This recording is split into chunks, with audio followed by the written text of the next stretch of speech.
this is also really exciting for me. I got to meet this guy at the Sloan Conference. He was our big man when we were playing pickup. He dives on the floor. He's a hustler. He throws bows. He and Rob Mahoney got in a fairly epic battle. Our second person of interest is none other than Jonah Keri of Grantland. Jonah Keri's on HoopSpeakLive. Jonah. Excellent. Is my face properly framed in the Yeah, studio? you don't get that. That's live. That's a live singer. Yep. Not recorded. Not improved by a studio. Excellent. Well, thank you, Zach. I appreciate that. This is the whitest video cast of all time, by the way. I'm very excited. Oh God, yeah. Hey, it only. We're still hoping to break the HoopSpeak Live color barrier, but so far, you know, the guy from Ethan Montreal won't let is us. gonna have to make do, I guess. Ethan keeps Hey, at least- back. At least we're half Jewish right now, so we got that. That's right. There's lots of Jews. Nice. And Beckley's a baller, so we got that too. Hell yeah. Oh, that makes me not white, apparently. All right, Jonah. I heard something really interesting on your podcast when you were talking with Alan Hahn about the D-League that I wanted to follow up on. And I wrote something about this a while ago that I also feel really strongly that the D-League is going to be a way that poor franchises in smaller markets can add significant value to the franchise and make it not only so that they have a more competitive team, but a more profitable team. Can you explain a little bit about kind of how you see that happening? Yeah, I think it was, let's give credit to Alan, it was kind of his proposal, but I liked it a lot. The basic idea that he was proposing was that the D-League would be like minor leagues in baseball, and for people who don't know me, baseball's kind of my bailiwick, but I'm a huge basketball fan too. And there's a lot of merit in that. I just think that the NBA is a little bit stuck, and I've talked to people within the game at least a little bit.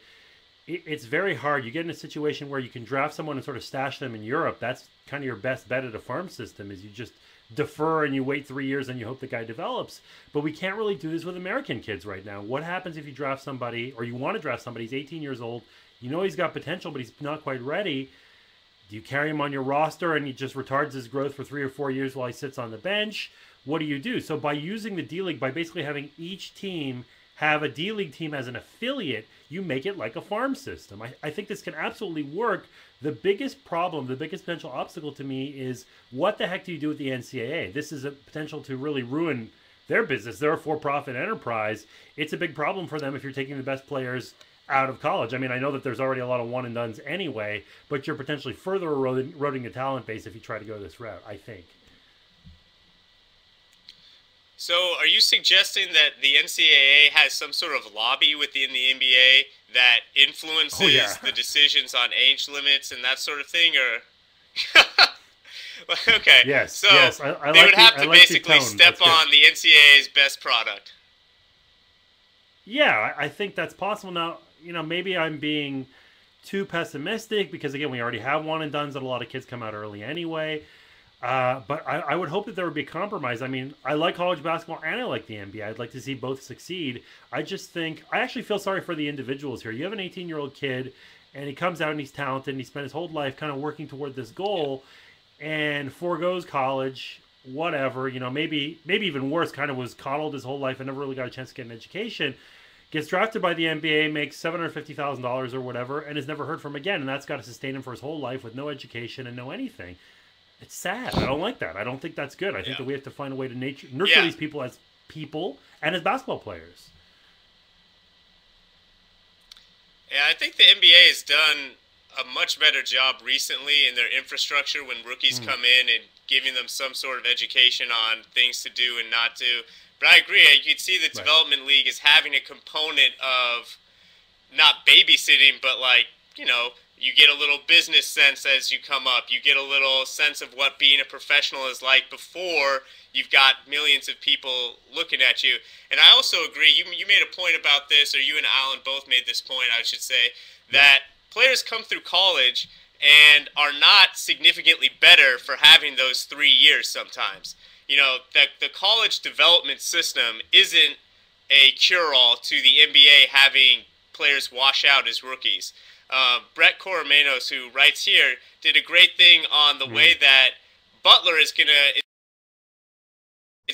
train Kyle Marshall to basically turn him, he'll be a 3 at the NBA level, but he's gonna have to play the four for his whole college career. And you noted that, you know, that's not really the best way to create as much talent as possible in the NBA pool.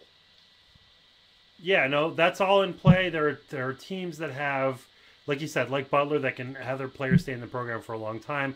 I don't know how good a player Shelvin Mack is going to be, or Matt Howard or whatever, but I think that's all well taken. I mean, ultimately, it's about finding a balance. We got to figure out what we're going to do with the D League, because it's just not that useful right now. There are a few lottery tickets that come through. I think Bowen played in the D League maybe, and some other guy. There have been good players, pretty good players that come through, but it's almost happenstance. And because you don't have any affiliation, teams don't have as much motivation to nurture individual teams. I think the Houston Rockets have an affiliation, but that's Daryl frickin' Morey. I mean, he's worked every little 2% advantage that he possibly can.